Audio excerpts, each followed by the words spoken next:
Classroom में एक लड़की ने अचानक जोर से चिल्ला दिया। अगले ही पल पीछे बैठा लड़का शर्माते हुए अपनी पैंट पकड़कर बाहर भाग गया।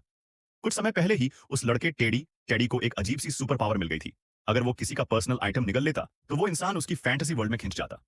उस दिन उसने चुपचाप एक लड़की के बालों का रबर बैंड निगल लिया। उसकी इस दुनिया में जो कुछ वो महसूस करता, सामने वाला इंसान असलियत में वही फील करता। यानी इमेजिनेशन में जो भी होता उसका असर रियल बॉडी पर दिखता। टेडी ऊपर से तो डरने का दिखावा करता, लेकिन अंदर से वो खुशियों से झूम रहा था। अब वो बिना डर के कुछ भी कर सकता था। किसी की सख्त पेंसिल को चबाना उसके लिए कैंडी जैसा था, और किसी के पहने हुए सॉक्स को खाना अचार जैसा मजेदार। थोड़े ही समय में पूरे स्कूल की ब्यूटीफुल लड़कियां उसकी फैंटेसी में आ चुकी थीं, लेकिन बार बार अजीब चीजें खाने के कारण उसकी हालत बिगड़ने लगी।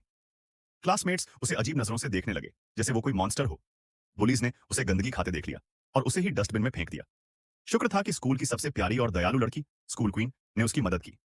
मगर उसी मदद से टेडी को एहसास हुआ कि एक सुंदर लड़की अभी तक उसकी फैंटेसी से बची रह गई थी। वो वापस क्लासरूम गया, उसका गिरा हुआ रबर बैंड उठाया और एक टुकड़ा तोड़कर चबाने लगा। उसे यह नहीं पता था कि वो हेयर बैंड दरअसल स्कूल क्वीन और उसकी बेस्ट फ्रेंड क्लास ब्यूटी दोनों की शेयर्ड आइटम थी, और तभी दोनों एक साथ उसकी फैंटेसी में खिंच गईं। क्लासरूम में एक बेहद ऑकवर्ड सीन हो गया, जिससे टेडी घबराकर भाग गया और दोनों लड़कियां शर्म से सिर झुका के बैठ गईं। अब टेडी पूरी तरह अपनी फैंटेसी दुनिया में खो गया था। उसे अपने शरीर पर पड़ रहे असली असर दिख ही नहीं रहे थे। वो कमजोर, थका हुआ और बेहाल रहने लगा।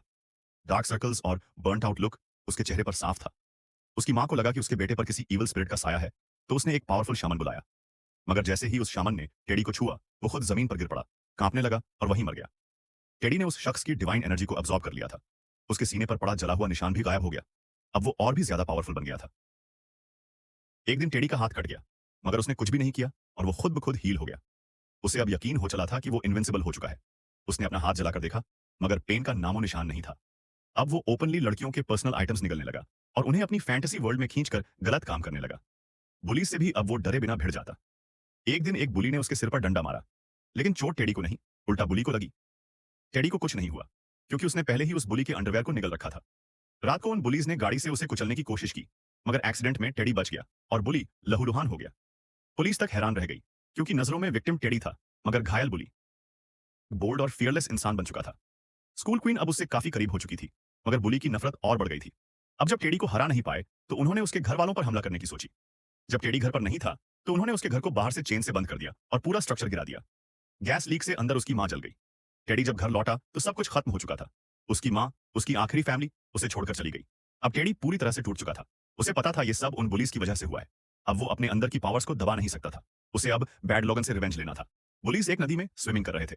टेडी ने उनका कपड़ा निगला और खुद की गर्दन कस दी, मगर दम तो उनके घुटने लगा। एक के बाद एक वो पानी में डूबकर मर गए। अब बचे सिर्फ तीन, गोल्डन रिट्रीवर, कोर्गी और हस्की नाम के तीन लड़के। एक केमिस्ट्री क्लास में टेडी ने गोल्डन को प्रोवोक किया। गोल्डन ने उसके ऊपर सल्फ्यूरिक एसिड फेंका, मगर जल वो खुद गया और बबल बनकर गायब हो गया। अब टेडी ने पुलिस को बुलाया और कोर्गी और हस्की को प्लेग्राउंड में पकड़ लिया। उसने उन्हें मजबूर किया कि पुलिस के सामने एक्सेप्ट करें कि उन्होंने उसकी मां को मारा है। जब वो नहीं माने, तो टेडी ने खुद के घुटने में ड्रिल घुसा दी, मगर दर्द कोर्गी को महसूस हुआ। तभी हस्की का बाप वहां पहुंच गया और पुलिस के सामने ही टेडी को गोली मारने चला, मगर बुलेट वापस उलट के गई। बाप और बेटा दोनों मर गए। अब टेडी ने उन सब से बदला ले लिया था जिन्होंने उसे और उसकी मां को दर्द दिया था, मगर फिर भी उसके दिल को सुकून नहीं मिला। उसे समझ आ गया था, अगर उसने शुरू में ही हिम्मत दिखाई होती तो ना उसकी मां जाती, ना उसे इतना गुस्सा पालना पड़ता। पावर इंसान को स्ट्रांग नहीं बनाती, बल्कि उसका जमीर, उसकी करेज बनाती है। अब टेडी ने डिसाइड किया कि वो किसी और शमन के पास जाएगा और अपनी सुपर पावर्स को हमेशा के लिए खत्म कर देगा। आगे से वो एक रियल मार्ड बनेगा, जो हिम्मत और इंसानियत से लड़ेगा,